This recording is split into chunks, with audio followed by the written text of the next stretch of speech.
This is the Hoosier Writing Project digital workshop for microblogs.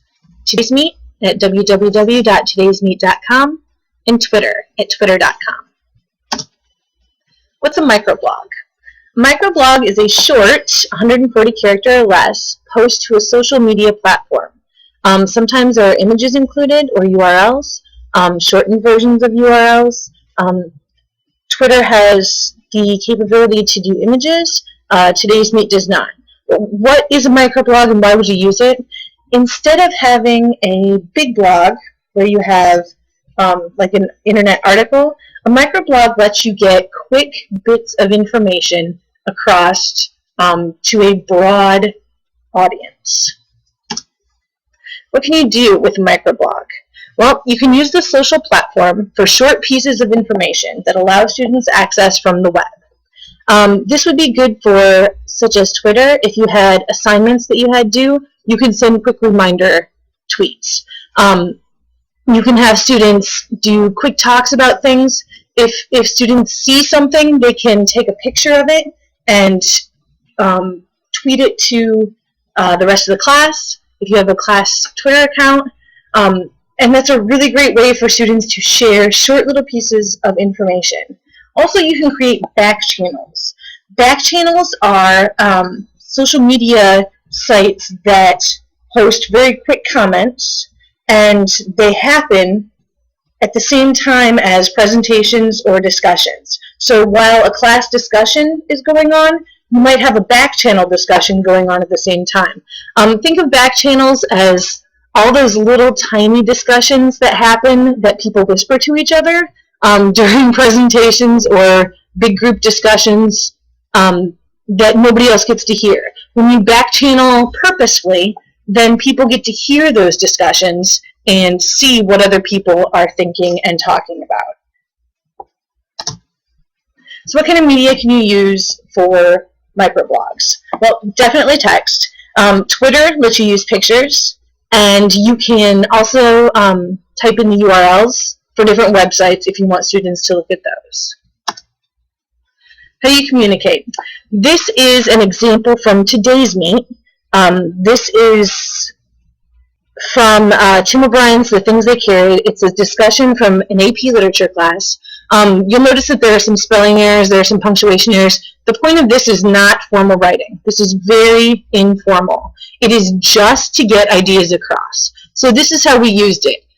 As my class of 38 was having a discussion about Tim O'Brien's The Things They Carried, and we were talking about the chapter where he is out of the war because he got injured, and all of his buddies come and talk to him, and the new guy has kind of taken his place.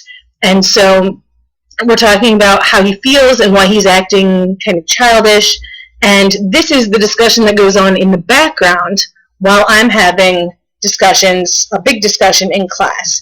This is great for things like Socratic seminars where only one person gets to talk for a while, and you just kind of focus on that one person. Well, this is what everybody else is doing while they're focused on that one person. And so it's a great way to engage students, to let students speak immediately. We've all been in discussions where we're like, oh, I've got something to say, you raise your hand, and then you're like the 17th person that gets called on, and you no longer remember what you're going to say, or you've moved on to something else. Back channels let students discuss immediately whatever it is that they're thinking and share it with everyone else, so that there's no, oh, I forgot what I was going to say. You immediately comment, you immediately say what you need to say, and the comments get pretty deep. It's a significant and rigorous activity. Okay, so technology is a tool, matters how we use it. What can students do with microblogs? Students can immediately answer questions in discussions. Like I said, this is a big one. No more, oh, I forgot what I was going to say. No more, oh, I don't want to talk in front of the class. Everybody gets to answer. Everybody gets to answer immediately. Students can offer comments and opinions to every question. If you're having a big discussion, you have 10 questions to answer in an hour, you can't have 38 kids answer all 10 questions and get any kind of meaning from it, unless you have a back channel. And so this lets everybody comment on every question. Students can make connections to personal or text topics. This is a great one in discussions where we'll read something and say, okay, what does this remind you of? What does it make you think of?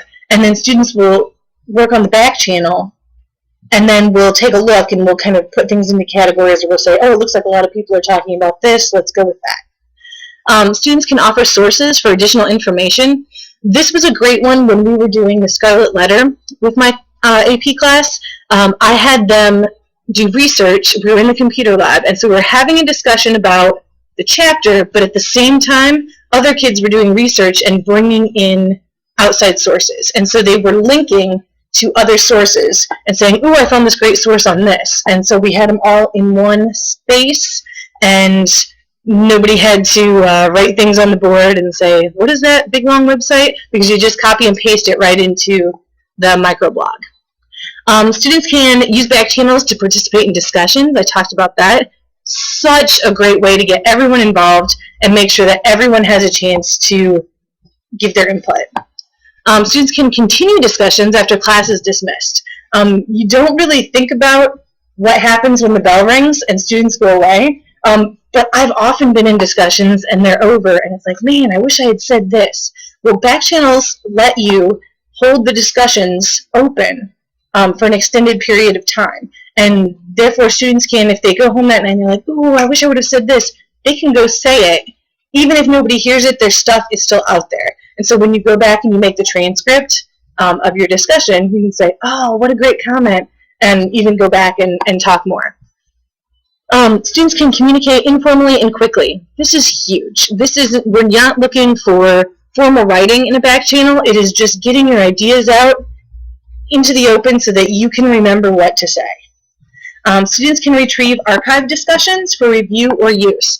This actually turned out to be one of the hidden benefits from doing back channel discussions, was when students went to do their papers at the end of the trimester, and they would ask me, oh, do you remember what so-and-so said in that one talk we had about that one book? And I'm like, okay, here's all of the archived discussions. You can take a look at them, and then students could see what other people had said.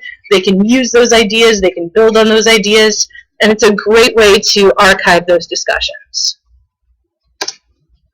So here's some of the benefits of Today's Meet and Twitter. I'm going to do Twitter first. Twitter can post pictures and links to videos where Today's Meet cannot. Twitter has centralized control, so one person controls the main post, and it's threaded. Okay? Students can set to receive notifications. This is big, especially if you want students to get assignments from you, or you want to send out reminders that students will see them on their cell phones immediately. There are many sites that include quick links to Twitter, and so if you're on a site and it's got the little Twitter button, it's very easy to tweet it. One of the downsides is that it's often filtered at school, and you do have to have a Twitter account to participate. So some students don't have a Twitter account and they're not allowed to have a Twitter account, then this wouldn't work for them. So here are the benefits of Today's Meet. Okay? You can post text and links to other media, just like Twitter.